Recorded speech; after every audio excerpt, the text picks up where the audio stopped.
Welcome back, everyone. We are recording.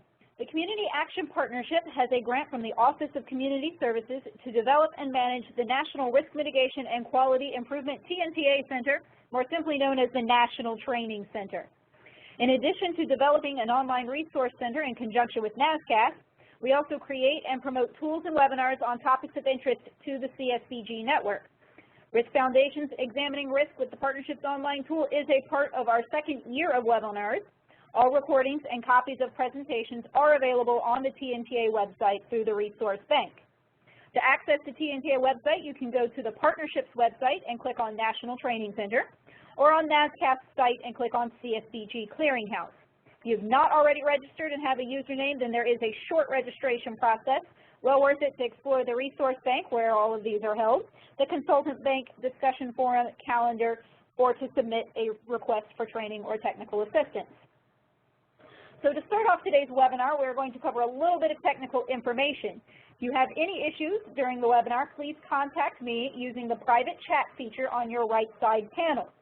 I do check email periodically throughout the webinar, so you can also email me at cyiu@communityactionpartnership.com.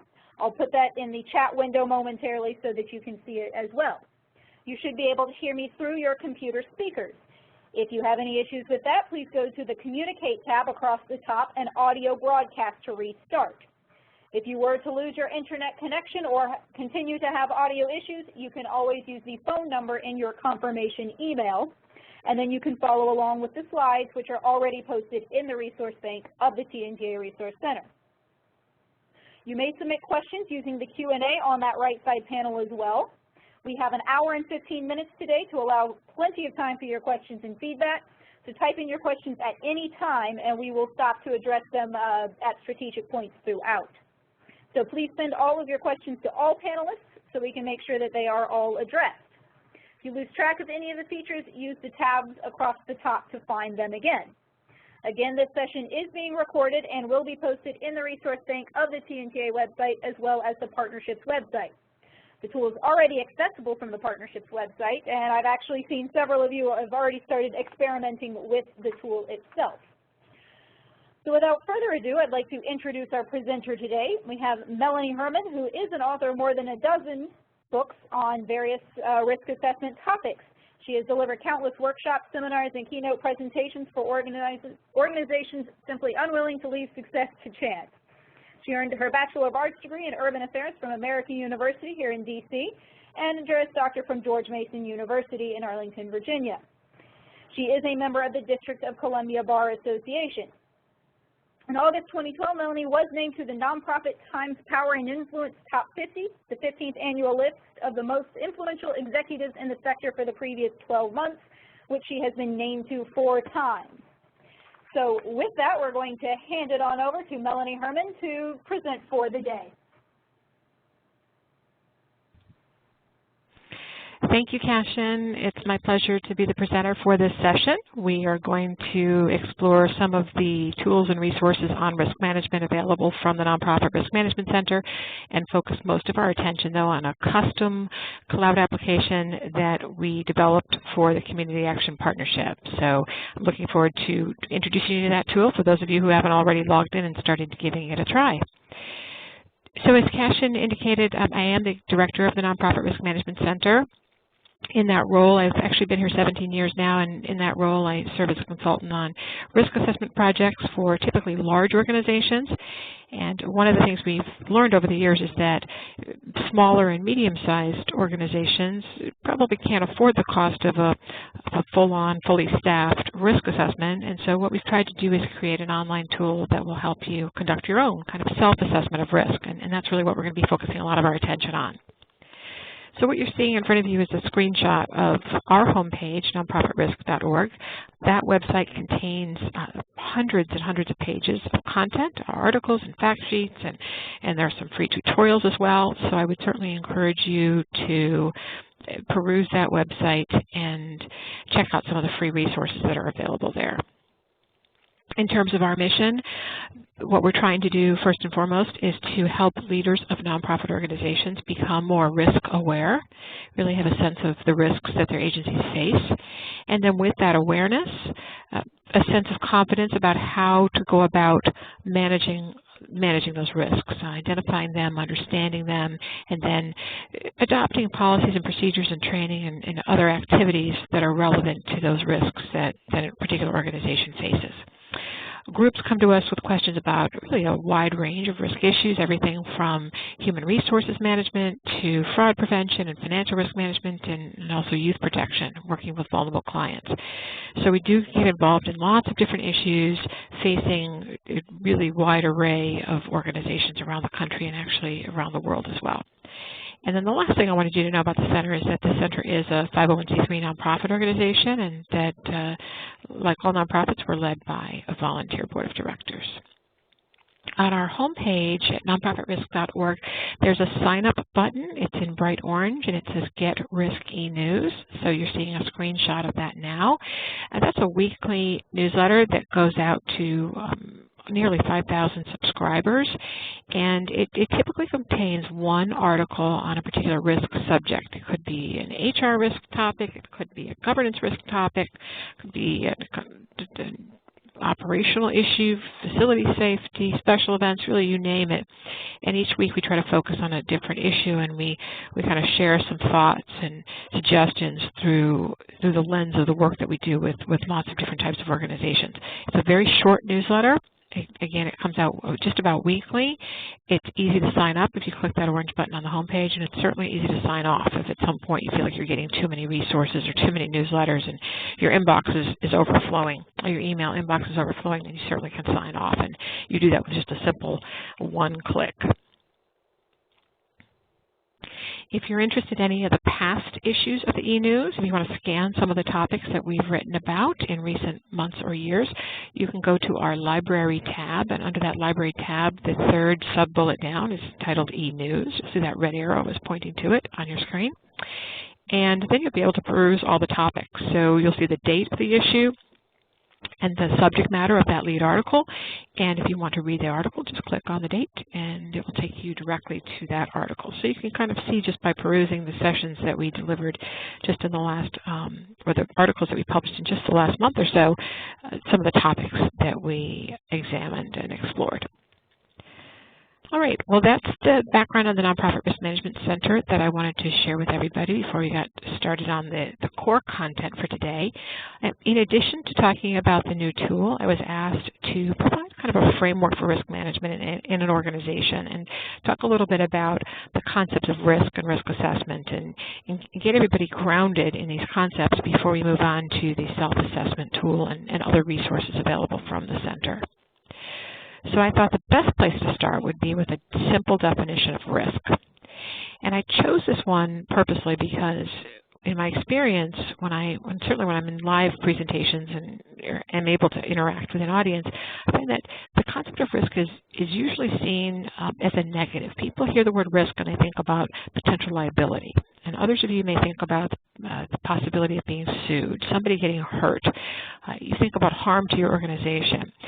And I want you to think more broadly about risk today and hopefully going forward. I want you to think of risk as the possibility that either an action or an event could adversely or even beneficially affect your ability to achieve your objectives. So it's all about an action or event that could help you move your mission along or could impair your ability to achieve your mission. And so this is a different way of thinking about risk, and it takes us away from that really traditional approach of thinking, associating the word risk with things that are negative, things that we don't want to happen.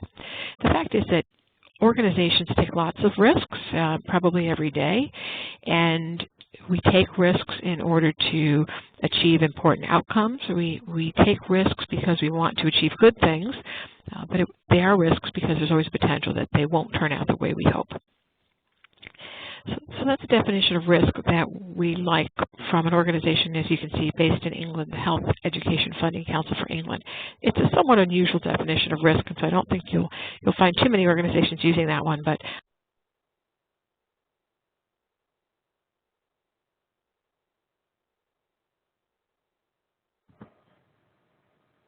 Melanie. It looks like we may have lost her phone line as I was in the process of letting her know that she was starting to sound a little bit staticky on our side. So bear with us, everyone, and we will get Melanie up and running in no time.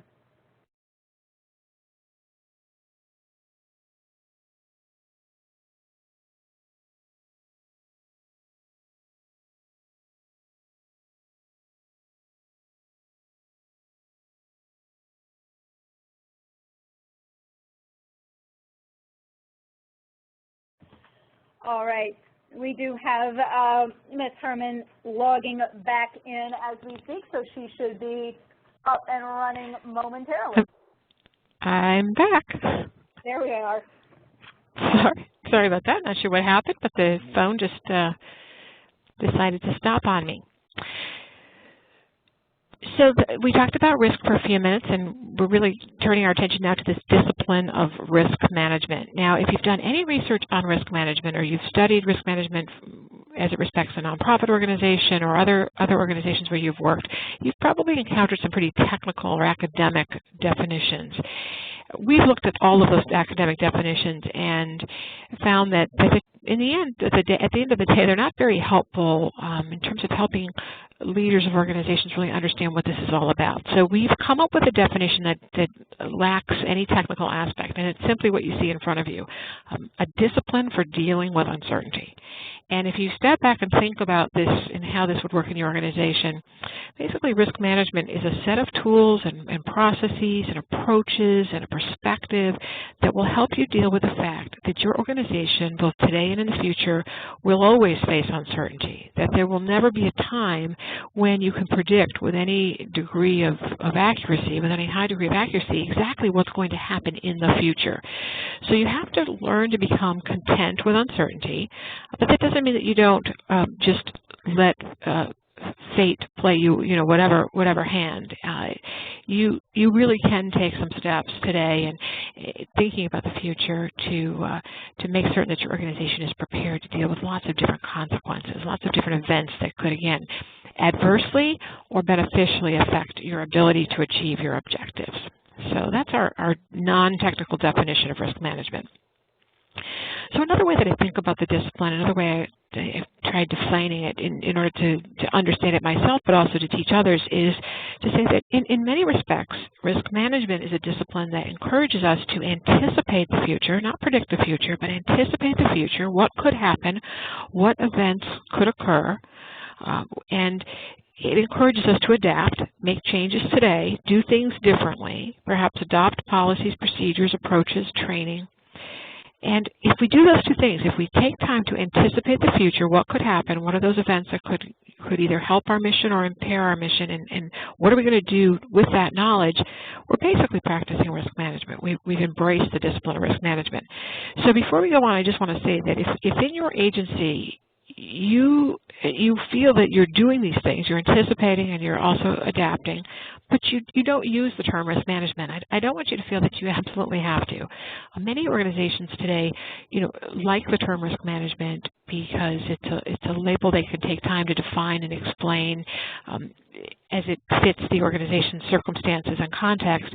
But there are some great organizations that are well run and that manage risk well that choose a different terminology, that may talk about safety, that may just choose to use other terminology. So I'm not hung up on the terminology, and I always find that if there's a creative way to get people to pay attention to this discipline and to do the best possible job to protect the mission of your organization and protect your assets and be realistic about forecasting, then if you choose to call it something else, then that's absolutely fine.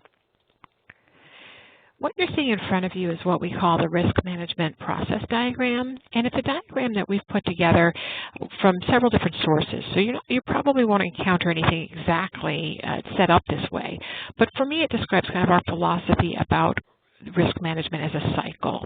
So you can see that this is a cycle. It goes on and on and on. There's no real beginning and end.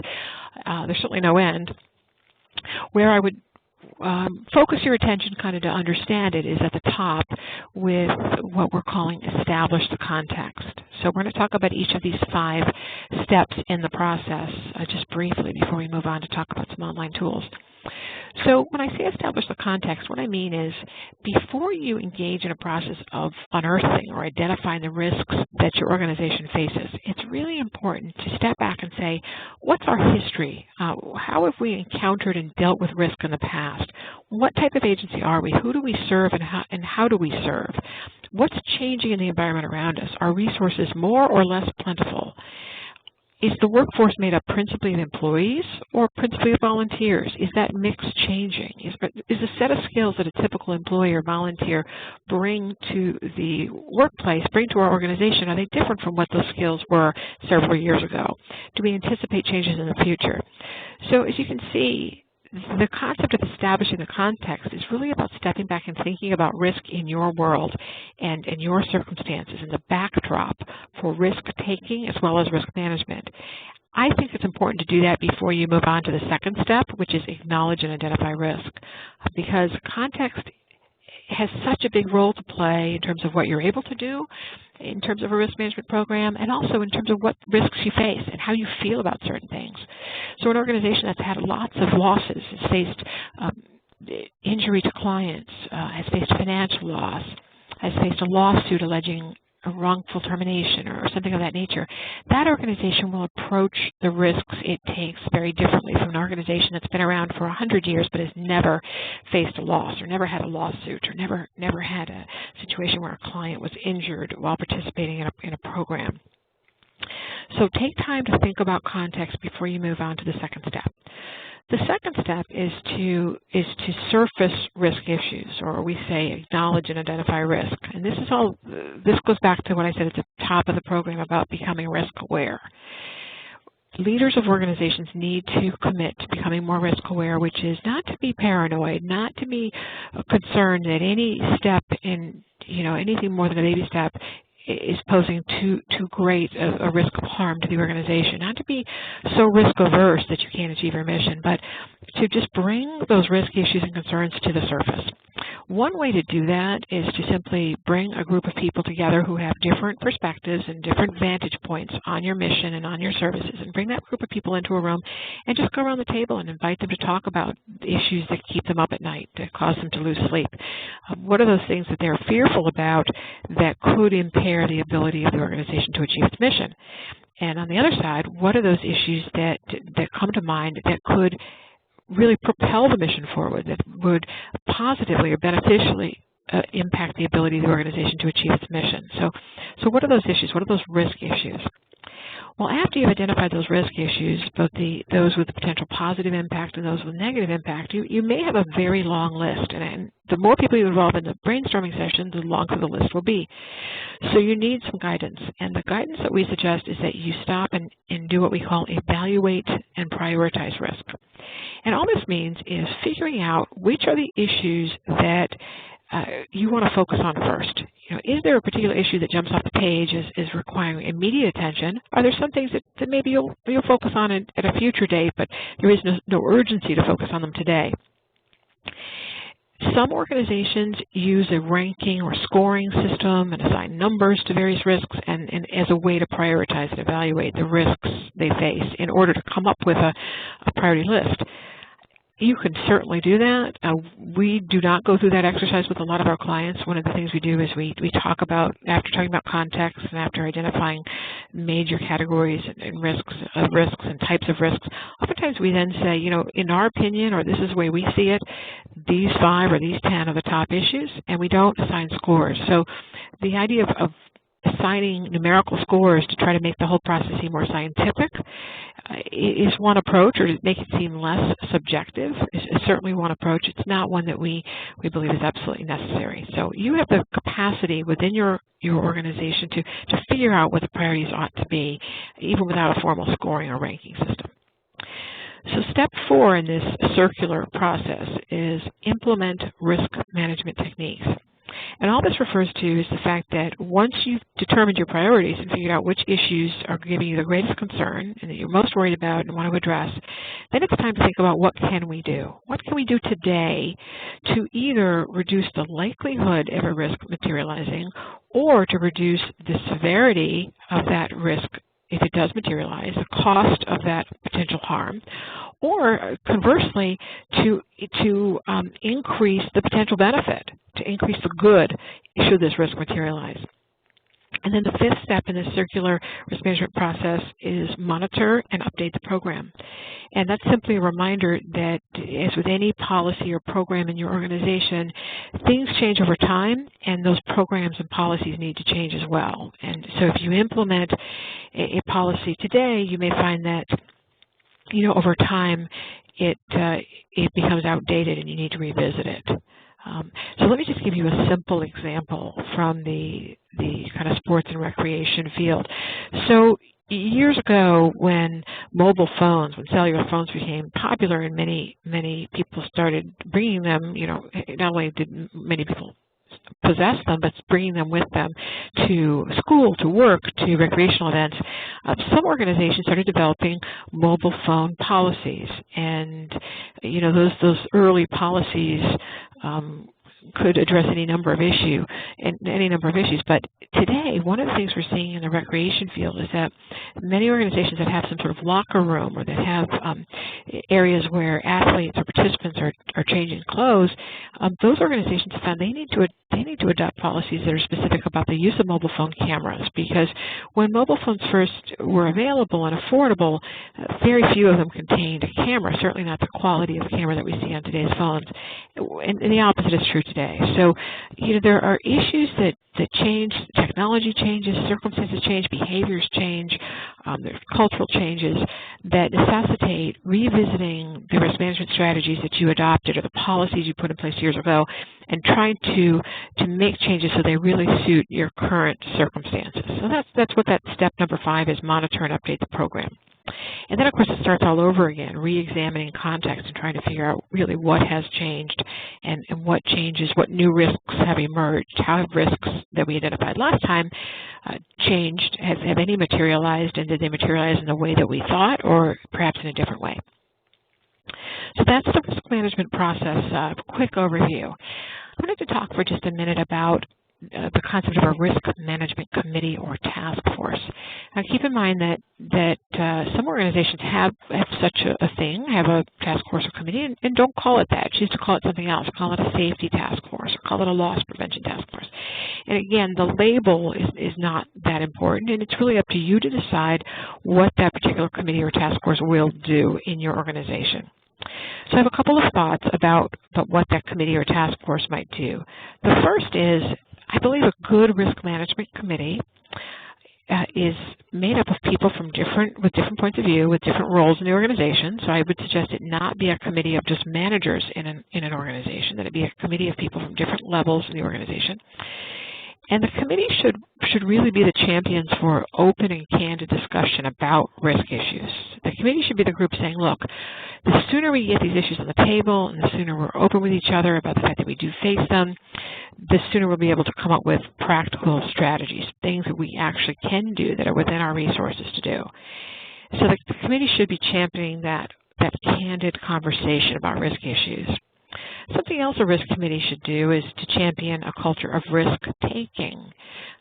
One of the perceptions about the risk management industry, about risk managers, about legal professionals, also about legal counsel, is that, and sometimes actually about chief financial officers as well.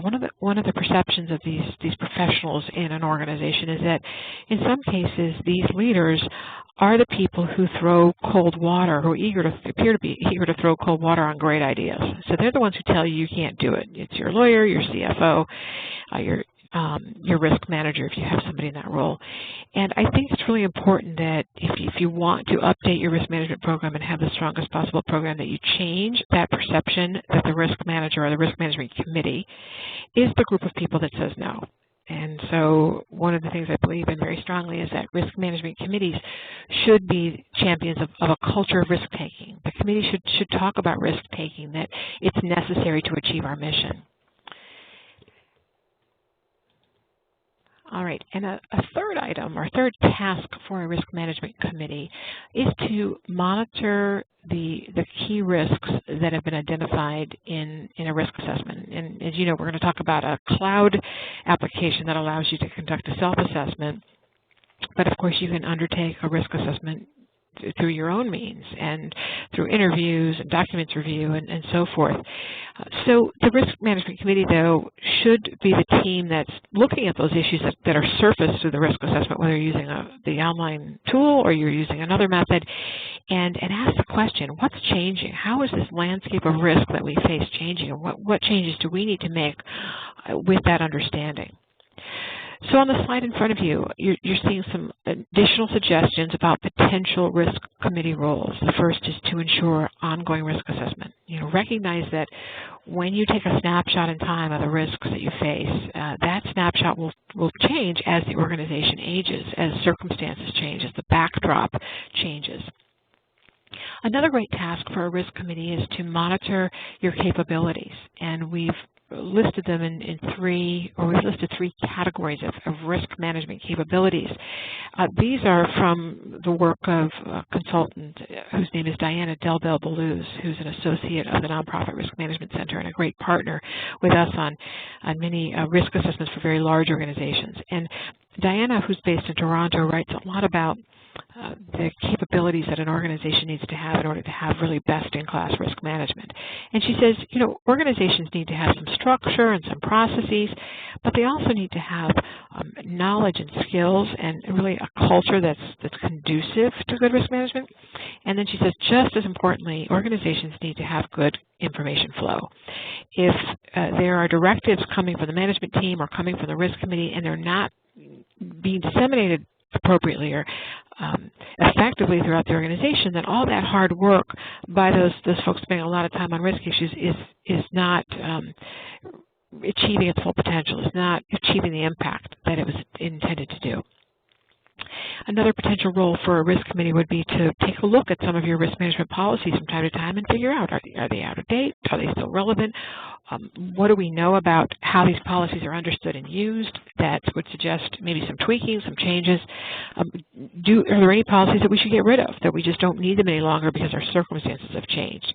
And again, just think about that cell phone in the locker room example that I gave earlier, as a reminder that there are very few policies in an organization that really have, for which there's no need to update, over a period of time. So it's definitely important to take a look at what you've already developed and what's in place, and also ask the question, how are these perceived? Is there any sort of negative perception about some of our risk management activities or policies? And if so, what might we do to change the perception, how these policies are perceived? Very simple kind of tip on that is, many instances I've seen policies that are poorly received or that people take offense to because they simply don't understand what they mean.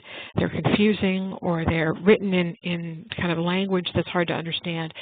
And so by providing a simple explanation, by using really plain English to describe the particular policy in question, you're going to go a long way to helping people not only understand them, but embrace them and be willing to follow them. If they seem overly complicated, they're written in legalese, they're written in language that's hard to understand, you're far more likely to have resistance to those policies.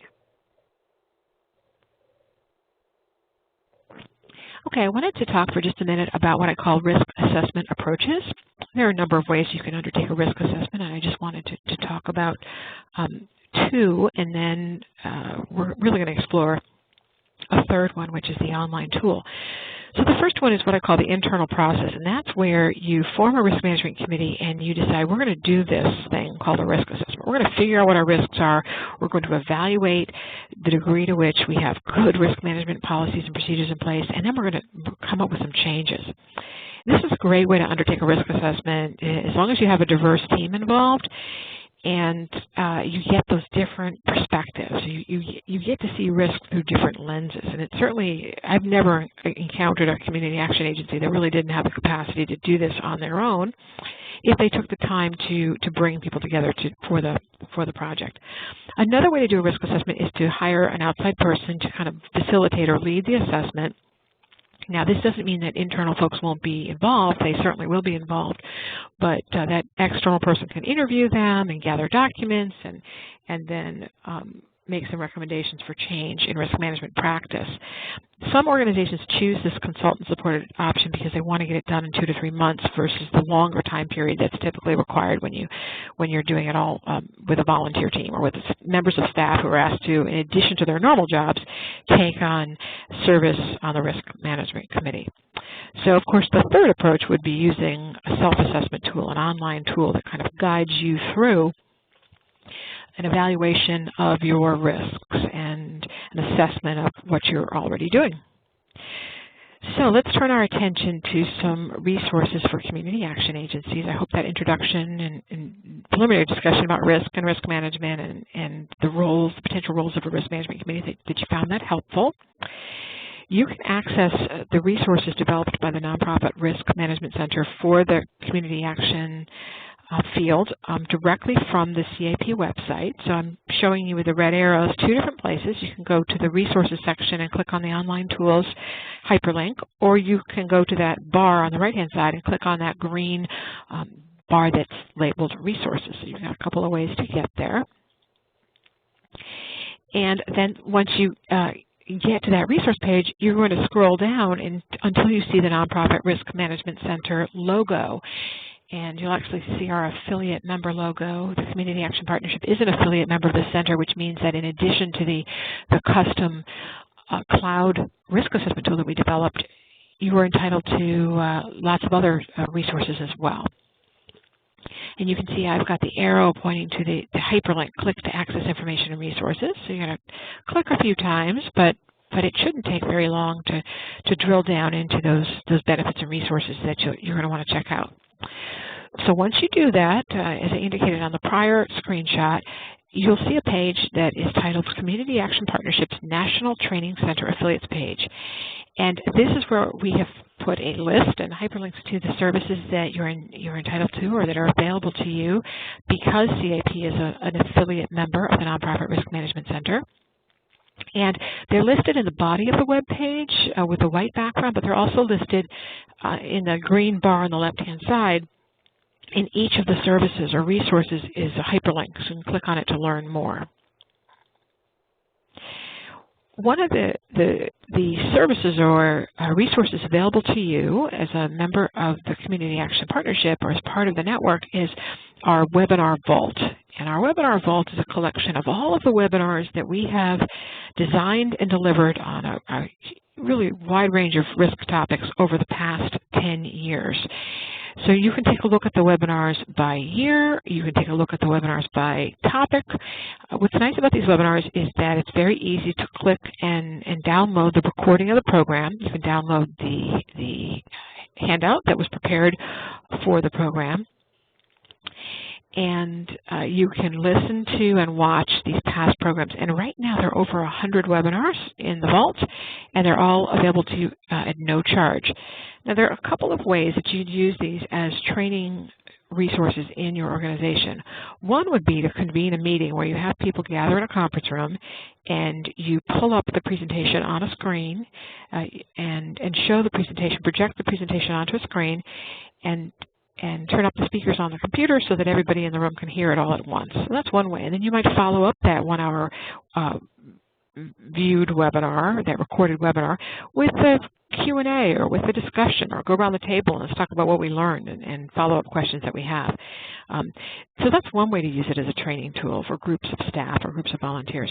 Another way to use our Webinar Vault as a training tool would be to download the recordings and then send those out or provide instructions to staff and invite them to listen to the recordings, watch the recordings at their convenience. So this can be kind of a self-study program, or this can be a group study, a group education program. You can really use these as you like. I wanted to point out a couple of other tools that are available, and they're offered at discounted rates because of CAP's affiliate membership status. So under Web Tools, you'll see that I've got the red arrow at the top of the screenshot now. I'm pointing to one called My Risk Management Policies. That's one of our newer tools, and it's available for $99, and it helps you create custom policies, very specific custom policies. And then I've got the additional red arrows pointing to some of the free cloud applications that we hope you'll take advantage of. The first is called Hallmarks of a Risk-Aware Nonprofit. The second is the Business Continuity Planning tool, and then the third is what we call Workplace Safety is No Accident. It's an online toolkit on the topic of workplace safety. So there are lots of resources under this Web Tools tab. Several of them, probably half of them, are available free of charge, and the others are available at a discount for affiliate members. So the first one is Hallmarks of a Risk-Aware Nonprofit. This is absolutely free of charge, and it's a series of kind of bold statements about risk issues.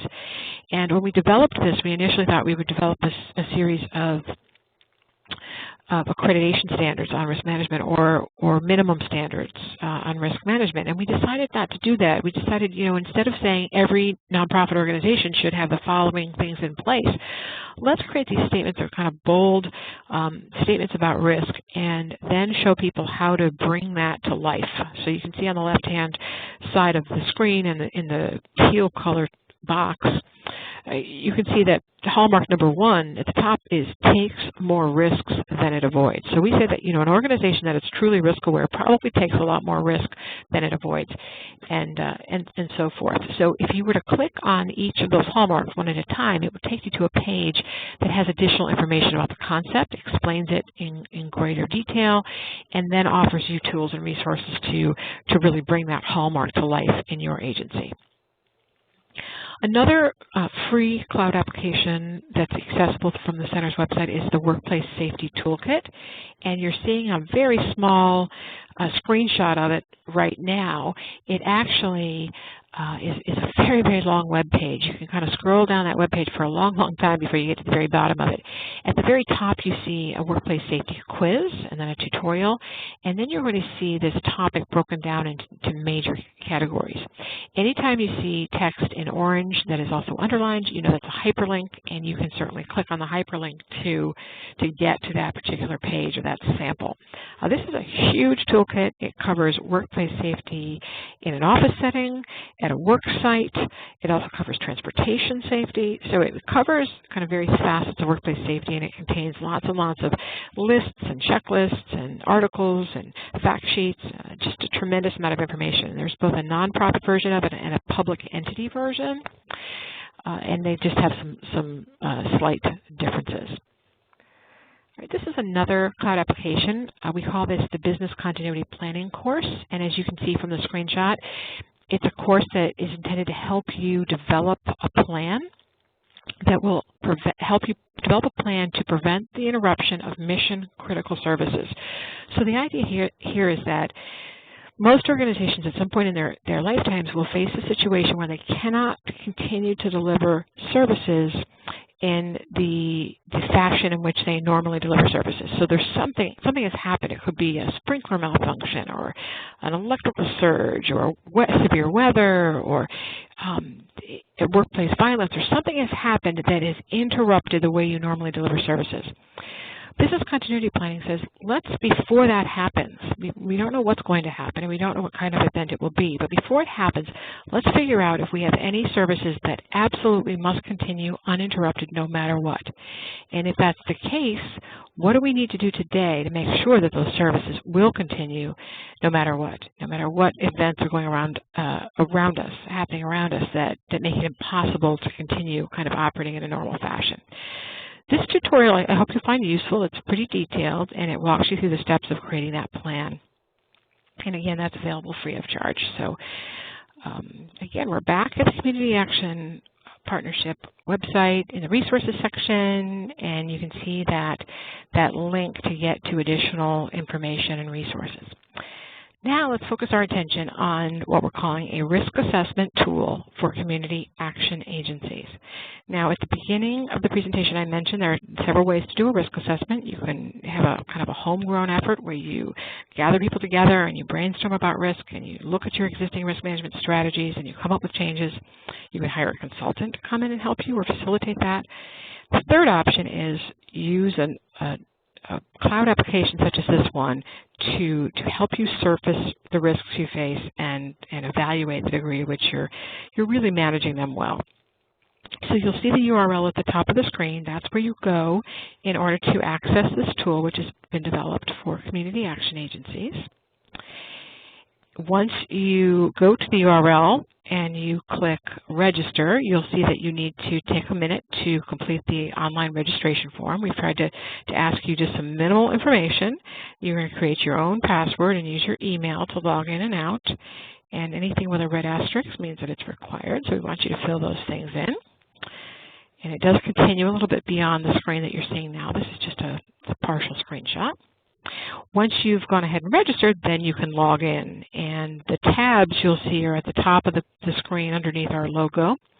So you'll click login, and then you'll simply type in your email address and the password that you selected. And if you choose, you can click the Remember Me on this machine box, and it will remember you next time you try to log in. Now, once you've logged in, you can read the narrative, which explains how to get started. Basically, the first step is to click on the Assessment tab. So those words in blue, you see above my blue arrow, are the tabs in this cloud application.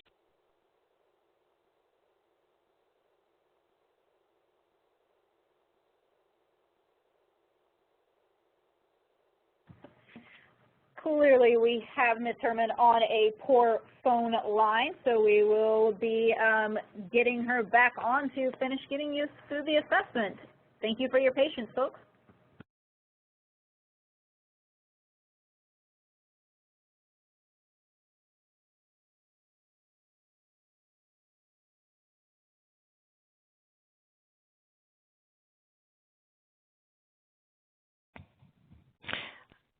I'm back, everybody.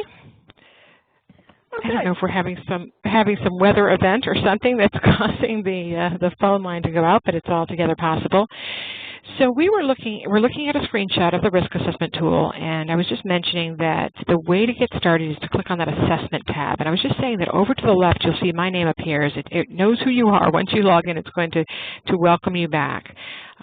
So you want to click on the assessment tab, and then you're going to work through the modules. And the modules are really easy to navigate because they prompt you to just go from one question to the next. And you're going to answer as honestly as you can about the degree to which your organization has again surfaced particular risk issues and addressed them with risk management strategies. Once you've worked your way through the topical modules, you might want to go ahead and take a look at a sample report. And you'll see here on the screen you have an option of either viewing a report or organizing your report. So organizing your report, what that means is that you can choose the order in which the modules will appear in your narrative. Now, we got a great question. Once we register, who is the information we enter into the system shared with? Well, that's completely up to you.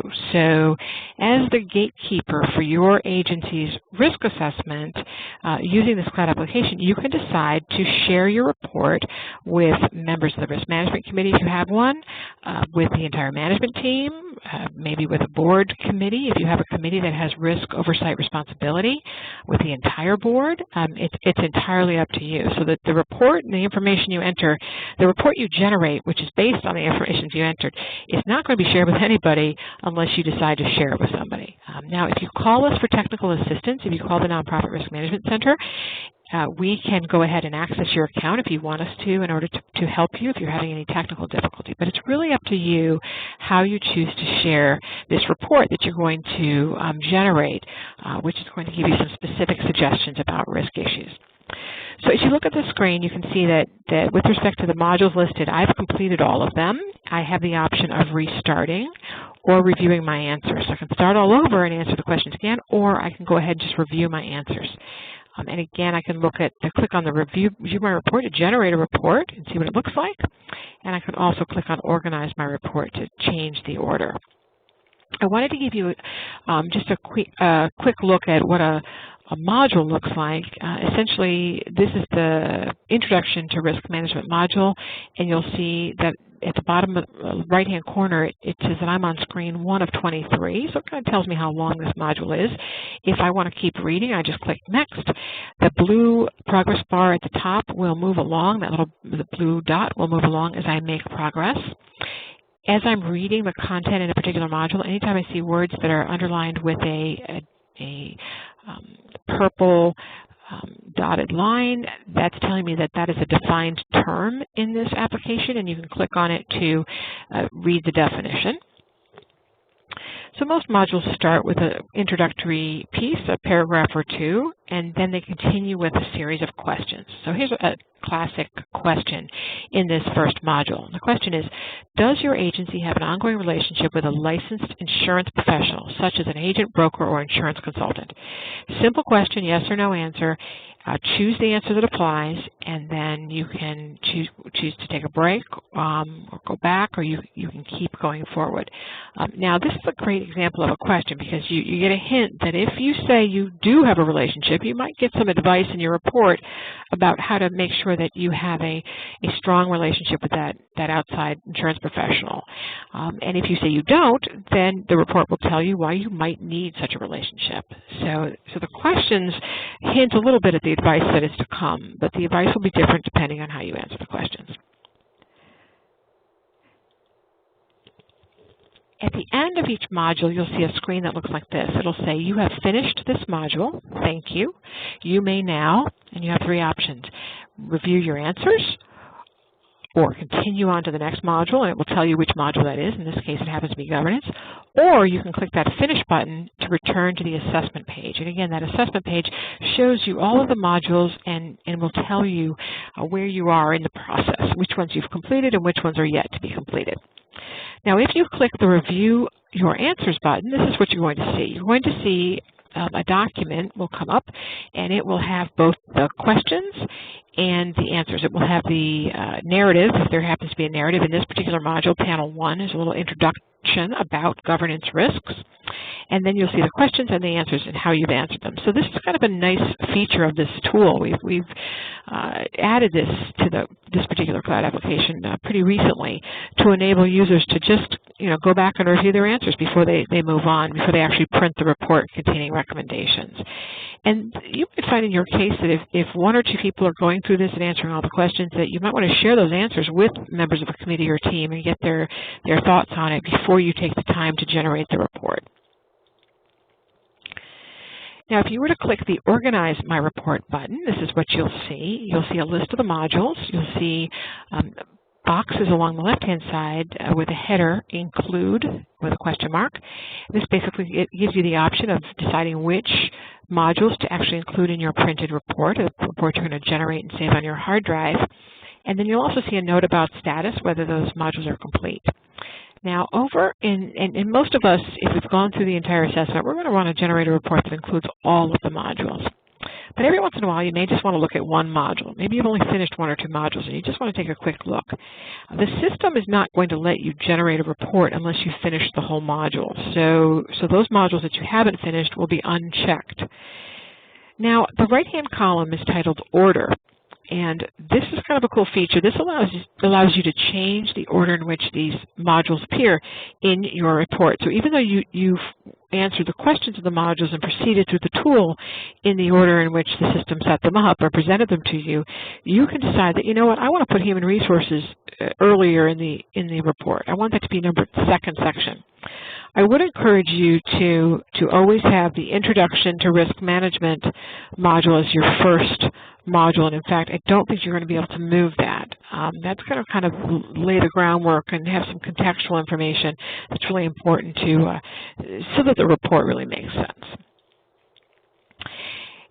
After you, let me just go back for a second. You see kind of midway down the screen here, View Report. Once you've organized the report, you decided what the order of the various sections are going to be, click that View Report button, and immediately you'll see this screen. Stand by, creating a risk assessment report. This will take a few minutes. If you've got a high-speed internet connection, this may take 15 seconds, 30 seconds, a very short amount of time. If you have a slow internet connection, then it may take a couple of minutes. But for most of us these days, we're going to find that this report comes up very, very quickly. And voila, in just seconds, or maybe as long as a minute, you'll see something that looks like this. It will have the name of your organization on it, and here we just used a placeholder. We called it ABC, Community Action Agency. And you'll see the modules that you spent time going through. So this screenshot shows the Introduction to Risk Management module. Now, at the top of the report, you'll see two different icons, a Microsoft Word icon and an Adobe Acrobat icon. And the whole idea here is that you can save this report or look at this report in these different formats. The format you're looking at it in right now is going to be an HTML format. So I would advise that you not save it in this format to your hard drive if you choose to do so. Click on one of those icons at the top and decide to save it as a Word document or a PDF document. And this report would be quite lengthy. If you've completed all of those modules, you could be looking at a 30 to 50-page report with recommendations.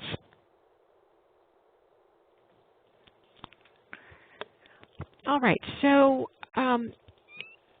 let's see what I wanted to say about this. There's another button here called Console, which has some additional features. So one of the things we've tried to do is that we've heard from people at community action agencies who say, you know what, we don't have one person in our organization who can complete the whole report, who can go through all the modules. We don't have one person who knows all about what we're doing in HR and technology and crisis management and insurance. So we would like to have several people complete the report. So what we've done is we've come up with two categories of users. We've got the account holder, who's kind of the person with the keys to the system. And that account holder would be your lead staff person responsible for this tool. The account holder has the ability to add additional users, to add additional staff members to the system so that they can go in and go through some of the modules. So let's say you have a full-time Human Resources Director. Maybe you want that person to fill out the questions in the Human Resources module. What you would do as the account holder would be to go to the Console tab and go to the User Manager button, as you see in front of you, and then add those additional users. Add that Human Resources Director as a permitted user of the system. And then let that person know that you want them to go through the system, go through that particular module, go through the Human Resources module. And you know, there are some community action agencies where there is a person working at a senior level who could probably navigate all of the modules and would have access to that information needed to complete the modules. But there are many agencies that are so large that it really would require more than one person to go through and really complete this assessment. So it's up to you how you approach it, but we absolutely hope that you find this useful and easy to use and that it generates some really helpful information that adds to what you're already doing in the area of risk management. So I wanted to close by just sharing some kind of overarching thoughts about risk and risk management. The first is what I call strive for a wide-angle lens. And what I mean by this is that it's so important that you not try to assign responsibility for fully understanding and dealing with risk to one person. And it's more than that would create a huge burden on that person, but it's really about the fact that each person has a different perspective on the organization and a different kind of lens through which they see the world. And the best possible picture of risk in an organization, the most accurate one, will be one that is derived from tapping into the perspectives of people with different points of view. So do strive to get what we call that wide-angle lens by engaging people with different perspectives, with diverse points of view on your risk team. Another suggestion is that you do your best to learn from past experience. You know, you want to try to learn from past experience. Or in this slide, I say mine past experience. Don't let things happen, whether they're positive or negative, whether they were expected or unexpected. Don't let things happen in your organization where you're not really looking for opportunities to learn. And you hear the term learning organization, that many organizations try to be learning organizations, and I think that's true. But I would just encourage you to reflect on how does your organization learn from its experiences with loss, with things turning out better than you expect, and how do you incorporate that learning into the day-to-day management of the organization and also into your risk management activity. Kind of associated with that is this idea of learning from mistakes. And what I found is that many nonprofit leaders, you know, when we make a mistake, we don't want to talk about it, we don't want to dwell on it, we want to move on. And unfortunately, we lose the benefit of learning from the mistakes that we make. So it's something that I encourage leaders of community action agencies to do, is to take the time to learn from the mistakes that are made and resist the urge to move on too quickly. Take that time that you really need to think about what happened. And most mistakes occur because of a set of or a combination of things happening. And very few mistakes can be fully attributed to one person. So it's important to take the time to really understand the mistakes that we make. A fourth tip is to strive for candor at both the board table and also at your staff table. When staff are coming together, gathering to talk about critical issues, when the board is meeting to talk about issues, you want to really promote an environment where people feel comfortable speaking the truth, where they feel comfortable raising their hands and saying, I have a concern about this. And one of the worst things that can happen in an organization is where people feel that if they raise an issue, they'll somehow be punished for that, that people don't want to hear bad news, or the board doesn't want to hear bad news, or the CEO doesn't want to hear bad news. And so nobody comes to the table prepared to share bad news, and we kind of take a Pollyanna approach to the organization. So we definitely want to strive for candor at the board and staff tables, and in our experience, we find that organizations that do this well have really the best possible risk management programs.